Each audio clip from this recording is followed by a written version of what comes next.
First point,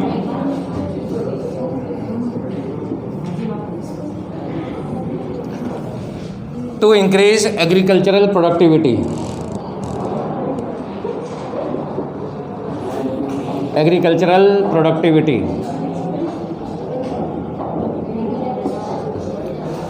Measures to reduce poverty, page number 59. Page number 59. Second point, development of small scale industries.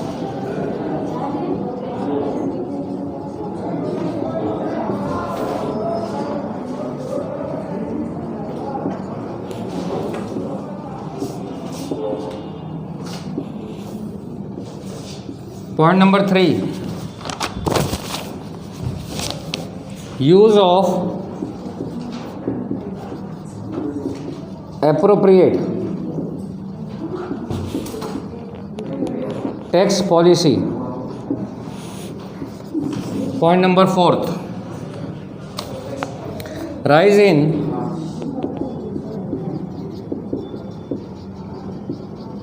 human capital investment. Human capital investment.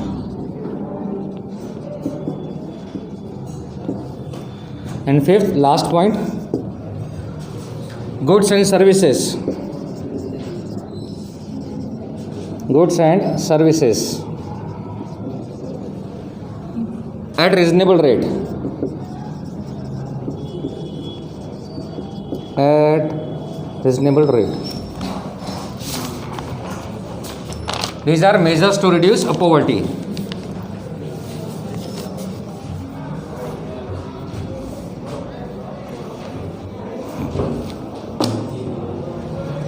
Explanation of first point, to increase agricultural productivity.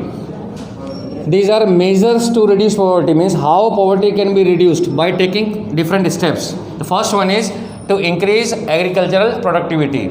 Here, first of all, you have to explain all points in two different paragraphs. First paragraph is about the causes of poverty, and second, you have to give suggestion or steps how we can reduce poverty.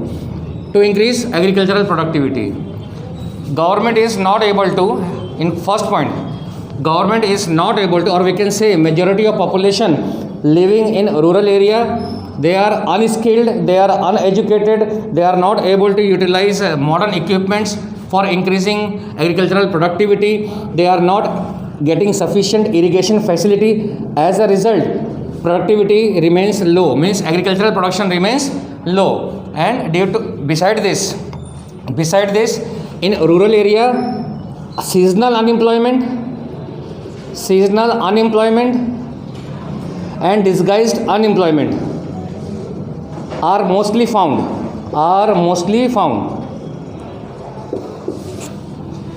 And due to unemployment, such type of unemployment, first of all, to increase agricultural productivity, they are not getting irrigation facility, they are not able to get modern equipments. In simple language, they are not able to get modern equipments for agricultural production. That's why agricultural productivity remains low. Now, how agricultural production can be increased? That's why poverty increases. Now, second para, government should provide modern equipments at cheap rate or subsidized rate to farmers. They should give information, they should give knowledge about the different techniques to increase production. They should give loans. For this purpose, government has already set up NABARD, N-A-B-A-R-D, NABARD in 1982, whose main motive is to provide loans at subsidized or cheap rate to farmers, to agricultural laborers. So in this way, they are able to reduce poverty by providing modern equipments, by providing information means knowledge, by providing pesticides, fertilizers, other equipments means tractor, thresher. They can provide these things at subsidized rate, and thus they can increase their production, and as a result poverty can be reduced. Second point, development of small scale industry. in second 5-year plan, or we can say after independence. After independence, government has focused more on basic and heavy industries. Basic and heavy industries. Basic and heavy industries. And such basic and heavy industries are based on capital intensive production technique. Total there are 2 techniques are there. First one is capital intensive production technique, and second one is a labor intensive production technique. So after independence, government has focused more on basic and heavy industries which are totally based on capital intensive production technique. Means such type of industries are not able to generate employment opportunities. That's why unemployment increases. As a result, poverty also increases. Now measures how we can reduce poverty. Government should promote, encourage cottage and small scale industries. Development of cottage and small scale industries. So government should promote and encourage or motivate cottage and small scale industries, especially in rural areas, so that individuals have different options other than agricultural sector. They can start their own business, they can set up their own industries and earn more and more income. In this way, they can reduce their poverty. Third one is use of appropriate tax policy. Government should adopt appropriate tax policy in which they should impose more tax on rich class, and they should impose less tax on poor class or low class income.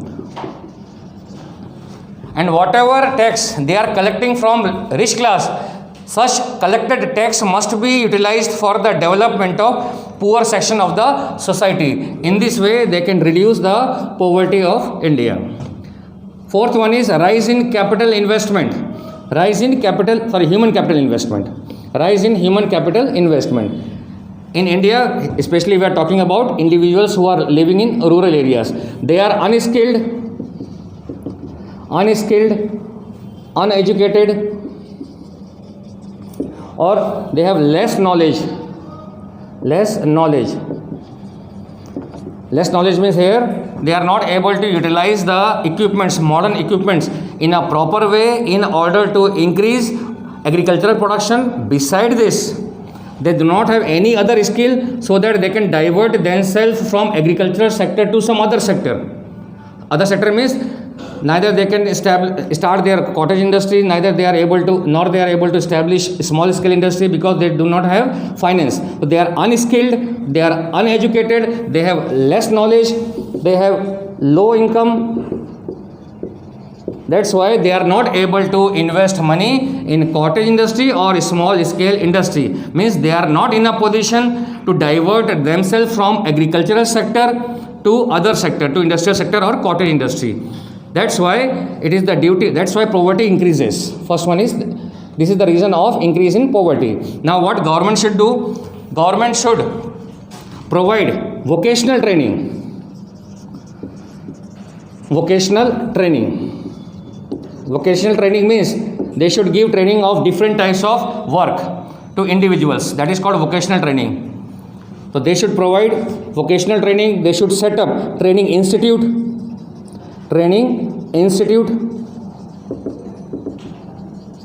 They should provide knowledge or information.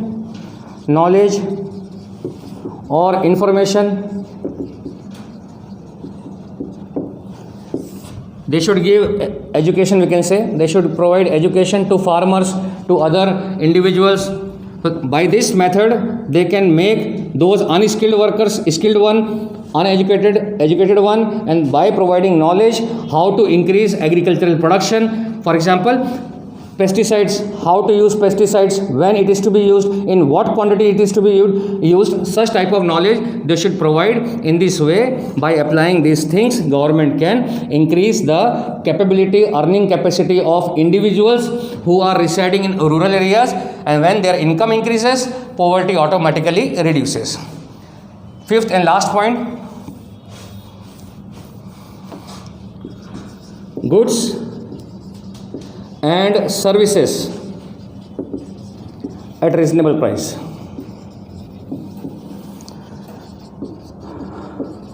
Goods and services at reasonable price.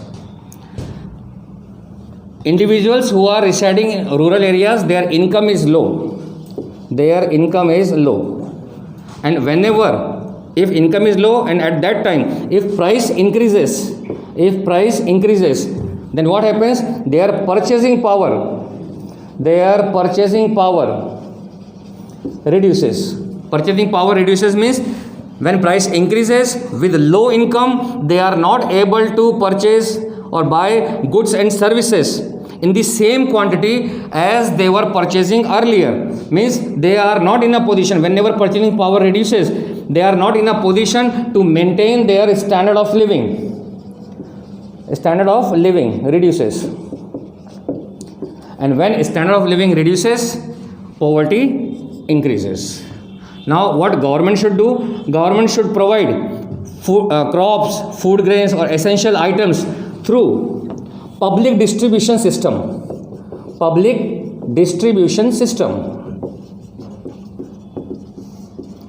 In public distribution system, what happens? Government is establishing different fair price shop,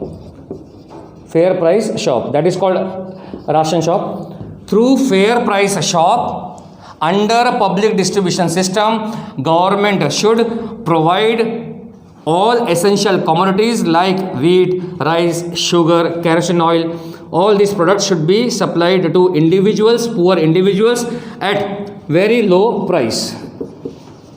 And if they are already providing these things, they must increase the number of fair price shop under public distribution system in order to provide goods and services at low price.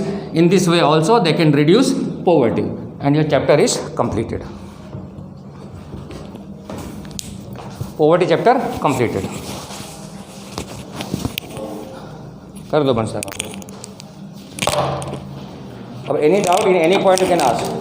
5 points are there to increase